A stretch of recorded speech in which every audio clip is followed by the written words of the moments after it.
just finished stop number 4 of the Tackle Warehouse MLF Pro Circuit on Lake Eufaula in Alabama. So you know what time it is. Recap time.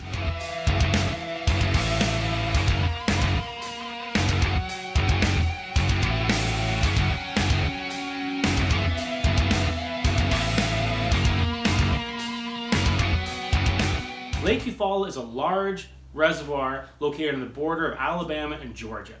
There was once, apparently, a lot of hydrilla in this lake. It had since been killed off. So for the last several years, with no hydrilla to be found, the locals have been dumping brush in there to create structure for the fish. So it's not hard to idle a few stretches and a few ledges and whatnot and find some brush piles. The other key thing in this lake that's done quite well in the past is shallow grass. You get this bank grass called water willow that grows all along the shoreline. Well, for me, I'm a shallow guy. I really wanted to catch them in the shallow grass. Unfortunately, with only 2 days of practice, you have to go by how your practice was. And during those 2 days, I only got 1 bite in the shallow bank grass, and I got multiple bites on the deeper brush pile. So that's what I decided to focus on. I graphed the lake using my Humminbirds, looking for brush piles, and then I'd set up on the brush piles and use my forward-facing sonar to actually look at the fish on there and catch them off the brush piles. So day 1 rolls along, and I just finished up one of the toughest practices of my life, where I was only catching a couple keepers a day and a lot of short fish. A keeper fish in this tournament is 14 inches. You wouldn't believe how many 13.5-inch fish you can catch in a day when the limit's 14 inches. But day 1, I decided to start on a school that I found. It was on a road bed. They weren't there, just a couple short fish as well. And then I started running my brush piles. So I knew that eventually, if I ran enough brush piles, I was going to run into them. What's really cool nowadays with our forward-facing sonar, you can see from 70, 80 feet away the fish on that brush pile. And every single brush pile I pulled up on had fish on it. It came down to if they were going to bite and how big were they. So right here, this is the highlight of my day coming up. I pull up to a brush pile. I catch one pretty quickly off the shaky head.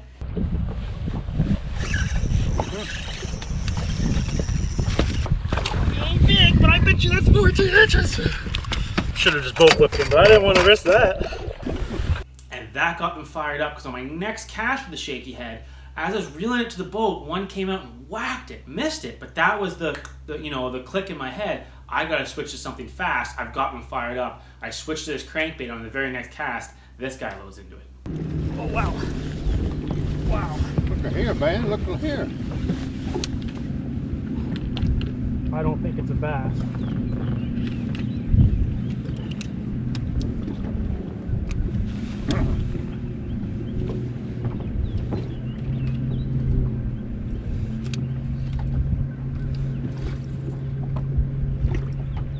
That's gotta be a striper.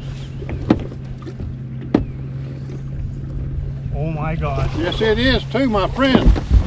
Oh, I want to get that for you so bad. Oh my God. Look at that thing!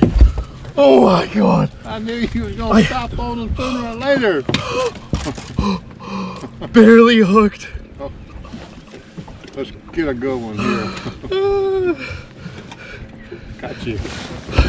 Man. So at that point, I knew I was doing the right thing. I figured just hit enough brush piles, and I'm gonna get a few more big bites like this. Well, unfortunately, on day 1, I couldn't get my 5th keeper. After countless 13 and 13.75 inch fish, I weighed in 4 fish for 8 pounds and 11 ounces. So sitting in 96 after day 1, I'm going into day 2, and I just have to keep grinding it out is my theory. I figure if I can get 10 pounds, 11, 12 pounds, I can get myself back in check range and salvage some points. My key presentation for this was the shaky head. I'm going to show you the setup I have right here. So I like to use a shaky head with spinning gear. I use, this is 10-pound test braided line to a 10-pound test leader. This is a Daiwa Tatula Elite 7.3 medium. You've probably heard me talk about this rod a lot. This is by far my favorite rod. It's got great tip action, but a good backbone, so you can really lean into them. Absolutely phenomenal. I use it for the Ned style technique. I use it for shaky heads, underspins, swim baits, everything. So 10-pound line, 10-pound fluorocarbon leader, tied with a blood knot to connect them. And then, this is the 2500 series ballistic spinning reel, really smooth drag, but some power behind it too, very, very important. Well, this was the key bait right here. This is a Wu Tungsten 3/16 ounce shaky head. It's got a screw lock, and I attached the Lunker Hunt limit worm. This is the 6-inch limit worm. in Morning Bite. So it's kind of a pinkish purple color, which is big for some of those brush pile fish, so they absolutely love it.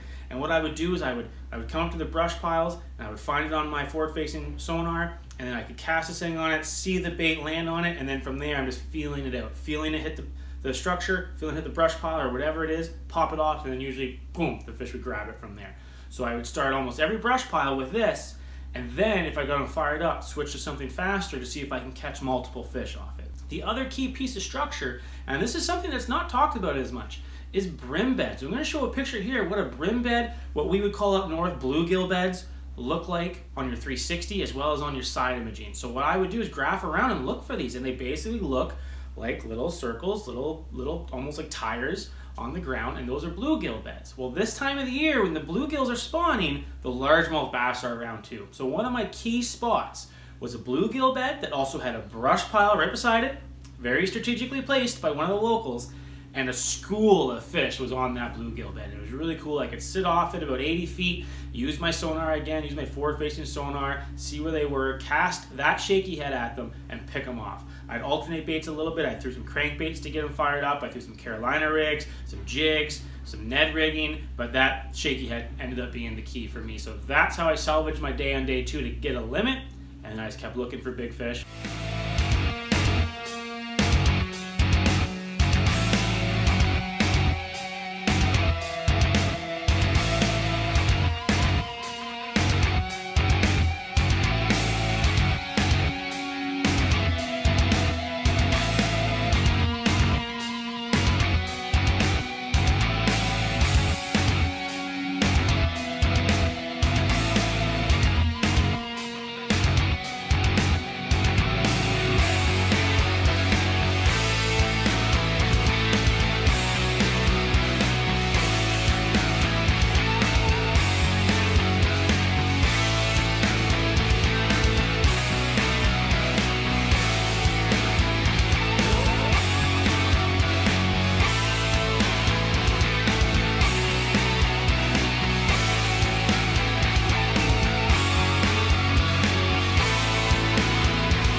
So day 2, I ended with 8 pounds and 4 ounces, but luckily with 5 fish this time.